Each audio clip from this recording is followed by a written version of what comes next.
Falamos de vacatio legis. Vacatio legis está no artigo 1º e no artigo 1º, parágrafo 1º.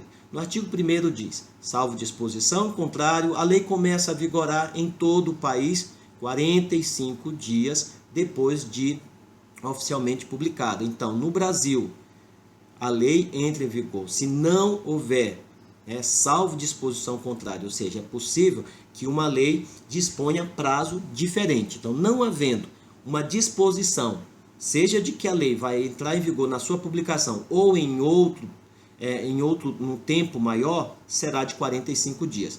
Já nos estados estrangeiros, o artigo 1º, parágrafo 1º, ele nos diz que nos estados estrangeiros, a obrigatoriedade da lei brasileira, quando admitida, se inicia 3 meses depois de oficialmente publicada. Então veja, se uma lei foi editada no Brasil para surtir os efeitos lá no estrangeiro, e em geral tem a ver com atribuições para ministros, embaixadores, cônsules, ou relacionada a convenções de direito internacional, essa lei, se não tiver uma disposição diferente, certo? Ou seja, que o prazo seja maior, então a data de sua vigência efetiva será de 3 meses.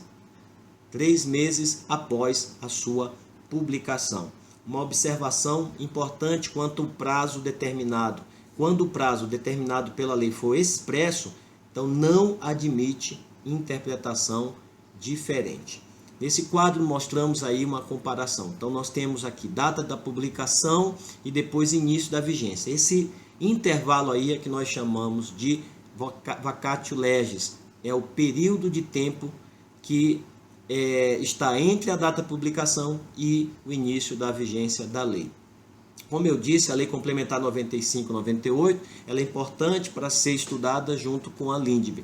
O artigo 8º da Lei Complementar 95/98 diz que a vigência da lei será indicada de forma expressa e de modo a contemplar prazo razoável para que dela se tenha amplo conhecimento.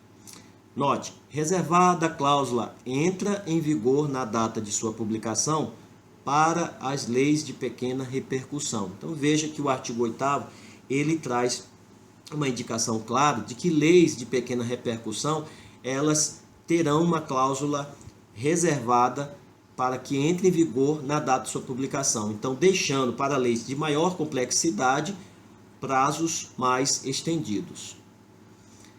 Como que se dá a contagem de prazo da vacatio legis? O parágrafo 1º do artigo 8º da Lei Complementar 95/98, ele nos orienta. O parágrafo 1º diz: a contagem do prazo para a entrada em vigor das leis que estabelecem período de vacância far-se-á com a inclusão, note, a inclusão da data da publicação e do último dia do prazo, entrando em vigor no dia subsequente a sua consumação integral. Então esse parágrafo ele foi incluído pela Lei Complementar número 107, que é de 2001.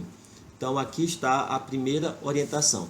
Difere dos prazos de direito material civil, que estão lá no artigo 132 do Código Civil. Diz o seguinte: salvo disposição legal ou convencional em contrário, computam-se os prazos, excluído o dia do começo e incluído o do vencimento. Então, nos contratos cíveis, exclui-se o dia do começo. Mas no caso da vacatio legis, da publicação de leis, vai contar o dia da publicação e vai contar também o último dia. E no outro dia, independente de ser sábado, domingo ou feriado, a lei entra em vigor, ela está já em vigência. Se uma lei for publicada e posteriormente à publicação, veja, vem uma lei, ela for publicada e posteriormente à publicação ocorre o quê? Antes da entrada em vigor, ocorre uma nova publicação para a correção,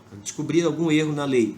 O prazo ele começará a correr a partir dessa nova publicação. Está lá no artigo 3º do artigo 1º da Lindbergh. Então vamos ler aqui, parágrafo 3º, artigo 1º. Diz: se antes de entrar a lei em vigor ocorrer nova publicação de seu texto, destinada à correção, o prazo deste artigo e dos parágrafos anteriores começará a correr da nova publicação. Bom, há aqueles que entendem que a republicação pode ser total ou parcial. Caso seja apenas ali um artigo, não seja uma questão que venha comprometer a lei como um todo, então somente aquele dispositivo teria uma nova contagem. E a lei entraria em vigor normalmente dentro do prazo dos 45 dias. E há casos em que realmente é uma lei nova, muda o teor da lei, o objetivo da lei, não é? Ou muda muitos artigos, então é o caso de uma republicação total, contando a partir dessa nova publicação. Veja, decorrido a vacatio legis, nova publicação considera-se então lei nova. Nesse quadro, então, a gente vai entender melhor. Nós temos aqui a data da publicação e o início da vigência. Nesse intervalo, esse período de tempo que está entre a publicação e o início é o que se chama vacatio legis. E aí nós temos, se nesse intervalo ocorrerem modificações, passa a contar novo prazo para a lei entrar em vigor. No início da vigência da lei, nós temos então uma lei que está em vigor. Início da vigência. Se aqui houver correções, o que nós teremos? Teremos lei nova. Nós falamos dos dois princípios que eram importantes, né? O princípio da continuidade e da obrigatoriedade. O princípio da continuidade, diz o artigo 2º, não se destinando à vigência temporária, a lei terá vigor até que outra modifique ou a revogue. Parágrafo 1º, a lei posterior revoga a anterior quando expressamente o declare, quando seja com ela incompatível, ou quando regule inteiramente a matéria de que trata a lei anterior. Parágrafo 2º. A lei nova, que estabeleça disposições gerais ou especiais a par das já existentes, não revoga nem modifica a lei anterior. Parágrafo 3º. Salvo disposição em contrário, a lei revogada não se restaura por ter a lei revogadora perdido a vigência.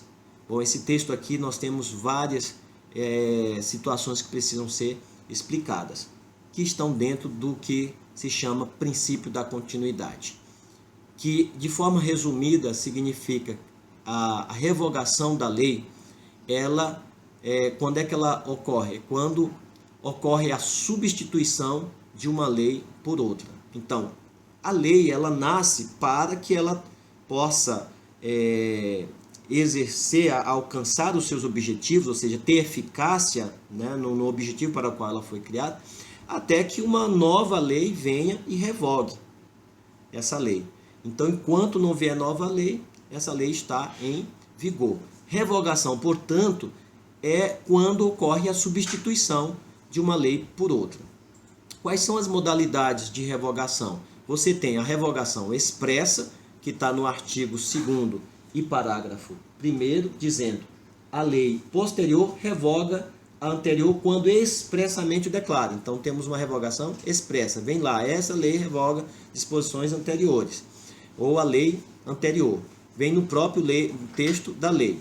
Revogação tácita está também no parágrafo 1º do artigo 2º, dizendo da seguinte forma: quando seja com ela incompatível ou quando regule inteiramente a matéria de que trata a lei anterior. Então nós teremos uma revogação tácita, porque o teor dessa nova lei ele é incompatível com a anterior, ou ele vem a regular inteiramente a matéria da lei anterior. Então, as modalidades de revogação tácita podem ser lei nova, uma lei superior ou também uma lei especial. Ainda no princípio da continuidade, nós temos essas modalidades de revogação. Quais são? Que nós falamos anteriormente. Nós temos a abrogação, a derrogação e a expressa. Se a revogação for total, nós teremos abrogação, porque suprime todo o texto da lei. Se for parcial, chama-se derrogação, porque apenas uma parte da lei foi revogada. Se uma nova lei vem e taxativamente revoga a anterior, nós temos uma revogação, um tipo de revogação expressa. Então são três, né? Revogação, abrogação total, derrogação parcial e expressa quando lei nova assim o declara. Uma outra questão envolvendo a vigência da lei é o que chamamos de ultraatividade ou pós-atividade normativa. O que é isso? É a possibilidade de produção, nada mais é do que a possibilidade de produção de efeitos por uma lei revogada. No direito brasileiro não existe a possibilidade, já falamos aqui, de se retirar o efeito da lei por uma questão de costume, ou seja, porque as pessoas passaram, a população, a sociedade passou a desenvolver um determinado costume contrário à lei. Então, no direito brasileiro, se a lei ela está em vigor, não é um costume negativo ou, como se usa o termo, desuetudo, que vai implicar na revogação da lei. É necessário que uma lei nova a revogue. Então, enquanto a lei está em vigor, ela vai produzir, o propósito é que ela produza efeitos para frente, para o futuro. Não é? É esse o propósito para o qual a lei ela é criada, para produzir efeitos futuros. Mas, e no caso de uma lei que foi revogada, é possível que seja restaurada a eficácia, o vigor dessa lei? É o caso do que nós denominamos de repristinação, que está lá no artigo 2º, parágrafo 3º. Diz assim: salvo disposição em contrário, a lei revogada não se restaura por ter a lei revogadora perdido a vigência. Então, uma lei que revogou a lei perde a sua vigência, e aí a lei anterior ela volta, ela é restaurada a sua vigência, ela é restaurada a sua eficácia. Então a repristinação, para a gente entender bem, nós trazemos esse exemplo. A lei A entrou no ordenamento jurídico através do processo legislativo, normal, cumpriu todas as etapas. Posteriormente, já está em vigência, está em vigor, vem uma outra lei, a lei B, e aí ela revoga, essa nova lei revoga a lei A. O que vai acontecer? A lei A perdeu a sua eficácia, perdeu a sua aplicabilidade. Posteriormente vem a lei C, na mesma esteira. Essa lei C agora revoga a lei B que está em vigência. Então, a repristinação seria o quê? Seria a restauração da lei A, porque a lei B que a revogou foi revogada. Vejam, no Brasil é possível a aplicação da repristinação, mas não de forma automática. Então, veja só, a repristinação ela é diferente de efeito repristinatório. São institutos bem diferentes. Por quê? O efeito repristinatório, que vai ser estudado mais lá no campo do direito constitucional, ele está relacionado à questão do controle concentrado de constitucionalidade. Qual que é o exemplo? A lei A ela foi revogada pela lei B, mas aí depois o STF declara que essa lei B ela é inconstitucional. Então ele restaura os efeitos da norma revogada, já que a norma revogadora, ela por algum, vamos dizer que tenha tido um erro no processo legislativo, um erro formal ou um erro material. Então é como se ela nunca tivesse existido. Aí sim nós temos um efeito repristinatório. Mas a repristinação em si, nesse caso anterior que nós falamos, uma lei B revogou a lei A, e aí vem a lei C e revoga a lei B, então por isso nós teríamos então a restauração da lei A, não é possível, ok? Não é possível. Então, lembrando ali como exemplo do efeito repristinatório, nós temos o artigo 27 da lei 9868 de 99. A decisão, por exemplo, de inconstitucionalidade é declaratória e possui efeitos retroativos, neste caso, caracterizando a chamada modulação dos efeitos da decisão, que vamos estudar quando falarmos de controle de constitucionalidade, mas não na aula de direito civil, e sim no direito constitucional.